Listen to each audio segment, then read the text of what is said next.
श्री शिवाय नमस्तुभ्यं। दोस्तों, आज हम पूज्य गुरु जी द्वारा बताए गए उस सुंदर से उपाय के बारे में बात करेंगे, जिसके लिए पूज्य गुरु जी ने अपनी शिव महापुराण की कथा में कहा था। मान लीजिए कोई व्यक्ति इतना अधिक गरीब है कि वह 5 रुपए या फिर 10 रुपए की छोटी से छोटी वस्तु खरीदने के लिए भी 10 बार सोचते हैं, तो ऐसे व्यक्ति भी इस बेलपत्र वाले उपाय को कर लेते हैं तो माता लक्ष्मी की कृपा उन्हें प्राप्त होना प्रारंभ हो जाती है। उन्हें भी धन की प्राप्ति होती है।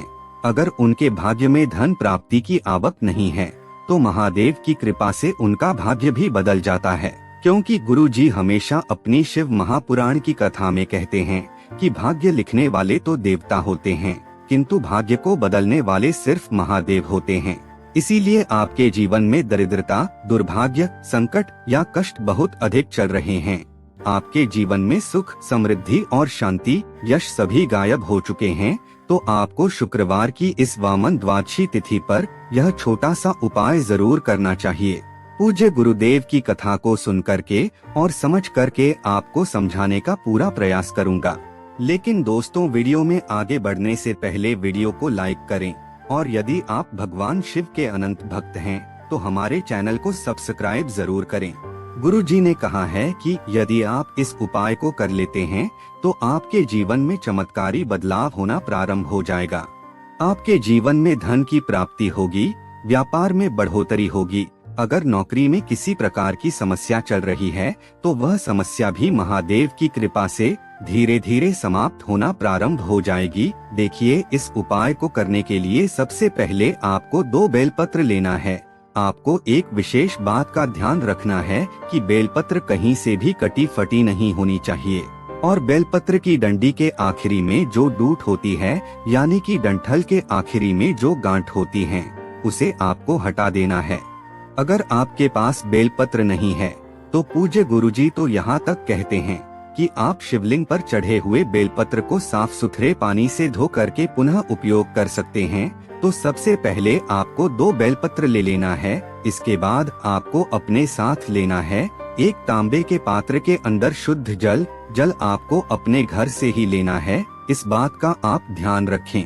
फिर इसी के साथ आपको साथ शमी के पत्ते ले लेना है। देखिए, अभी सावन का पवित्र महीना प्रारंभ होने वाला है, तो आपको बेलपत्र और जो शमी पत्र हैं वह बहुत ही आसानी से मिल जाएगी, और यह बहुत ही चमत्कारी उपाय भी आप बहुत ही आसानी से कर सकते हैं।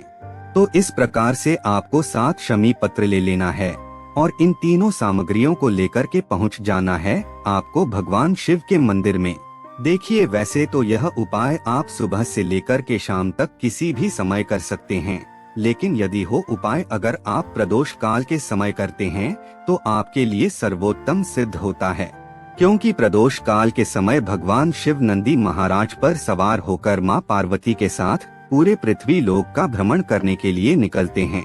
इसीलिए ये उपाय प्रदोष काल के समय में भी कर सकते हैं। इस उपाय के लिए पूज्य गुरु जी ने कहा है कि आप किसी भी दिन कर सकते हैं। आप चाहे तो कल कर ले या फिर सोमवार के दिन करें। आने वाली प्रदोष के दिन भी आप ही उपाय कर सकते हैं, या फिर शनिवार को भी आप ही उपाय कर सकते हैं, या नहीं कि किसी भी दिन आप सुंदर से उपाय को कर सकते हैं। अगर आप इस सुंदर से उपाय को महीने में केवल एक बार भी कर लेते हैं तो 3 महीने के अंदर महादेव आपके जीवन में एक चमत्कारी बदलाव करेंगे। देखिए, आपके पास जो 2 बेलपत्र हैं उनमें से आपको सबसे पहले बेलपत्र को आपको अपने सीधे हाथ की हथेली पर रखना है, और आपकी जो भी विशेष मनोकामनाएं या फिर जिस भी कार्य के लिए आप यह उपाय कर रहे हैं, मान लीजिए कि आप धन प्राप्ति के लिए यह उपाय कर रहे हैं, या फिर व्यापार में वृद्धि के लिए आप ही उपाय कर रहे हैं, या फिर नौकरी के लिए, तो महादेव से आपको अपनी प्रार्थना को पूरी करने के लिए प्रार्थना कर लेनी है। और यह एक बेलपत्र आपको माता अशोक सुंदरी वाले स्थान पर समर्पित कर देना है। बेलपत्र का जो चिकना वाला भाग है वो माता अशोक सुंदरी से स्पर्श करना चाहिए, और जो पत्ती वाला भाग है वह शिवलिंग की तरफ रखना है। डंडी वाला भाग आपको जलाधारी की ओर रखना है। इस प्रकार से आपको यह पहला बेलपत्र माता अशोक सुंदरी वाले स्थान पर समर्पित कर देना है।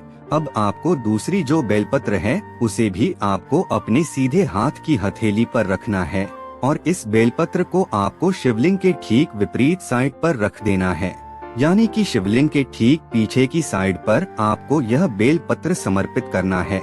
यानी कि यह जो बेलपत्र है आपको माता पार्वती की हस्त कमल के वहां पर रख देना है। ध्यान रखें कि जो बेलपत्र की पत्ती है उसका भाग शिवलिंग की तरफ रखें और जो डंडी वाला भाग है उसे बाहरी तरफ रखना है। इस प्रकार आपको दूसरा बेलपत्र भी समर्पित कर देना है। देखिए, अगर आप माता अशोक सुंदरी वाले स्थान के बारे में नहीं जानते या फिर आप मां पार्वती के हस्तकमल के बारे में नहीं जानते, तो सामने आपको इस स्क्रीन पर दिखाया जा रहा है। इसी में जो जलाधारी के बीच में स्थान होता है वही माता अशोक सुंदरी वाला स्थान है, और शिवलिंग जिस स्थान से जुड़ा हुआ होता है उसे मां पार्वती का हस्तकमल यानी कि कटी वाला भाग करते हैं। तो इन्हीं दोनों स्थानों पर आपको एक एक बेल पत्र समर्पित करना है। अब आपके पास जो 7 शमी पत्र हैं, उन्हें आपको एक एक करके शिवलिंग पर समर्पित करते जाना है। प्रत्येक शमी पत्र को समर्पित करते समय आपको श्री शिवाय नमस्तुभ्यम इस मंत्र का जाप करते रहना है। ध्यान रखें कि आपको 7 शमी पत्र एक साथ समर्पित नहीं करनी है। एक एक शमी पत्र आपको शिवलिंग पर अर्पित करना है, और इस विशेष उपाय के लिए आपको एक विशेष बात का ध्यान रखना है कि यह जो शमी पत्र है इसे आपको सबसे आखिर में समर्पित करना है। देखिए, सबसे पहले आप जैसे मंदिर पहुंचेंगे तो आपको जल भगवान शिव के शिवलिंग पर समर्पित करना है। उसके बाद आपको जो बेल पत्र हैं वह आपको समर्पित करना है। अंत में आपको शमी पत्र समर्पित करना है।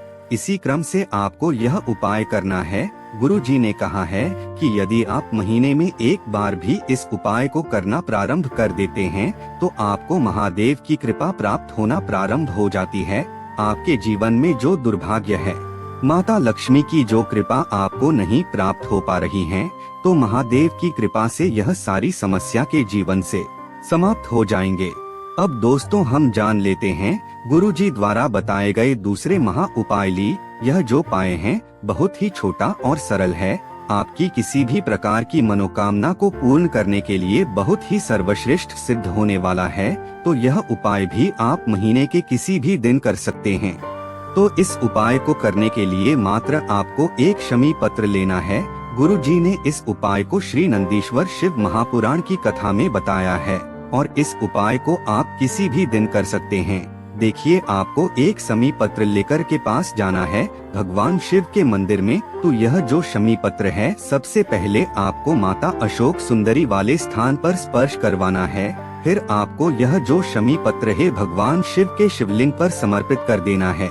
श्री शिवाय नमस्तुभ्यम इस मंत्र का जाप करते हुए, और आपके जीवन की जो समस्याएं हैं, फिर जो भी मनोकामना बहुत लंबे समय से अटक रही है, पूर्ण नहीं हो पा रहे हैं, उनको आपको महादेव के समक्ष रख देना है। या फिर आपके जीवन में जो विघ्न और कष्ट चल रहे हैं, जिनकी वजह से आप बहुत अधिक परेशान हैं, और आपको महादेव से इन सभी समस्याओं को दूर करने के लिए प्रार्थना कर लेनी है। गुरुजी ने कहा है कि यदि यह छोटा सा उपाय भी हम महीने में एक बार कर लेते हैं तो हमारे जीवन से सारे संकट, कष्ट और बाधाएं दूर होना प्रारंभ हो जाते हैं। तो दोस्तों, बस इतना सा उपाय करना है आपको। उपाय से जुड़ा यदि आपको किसी भी प्रकार का सवाल पूछना है तो आप हमें कमेंट में पूछ सकते हैं।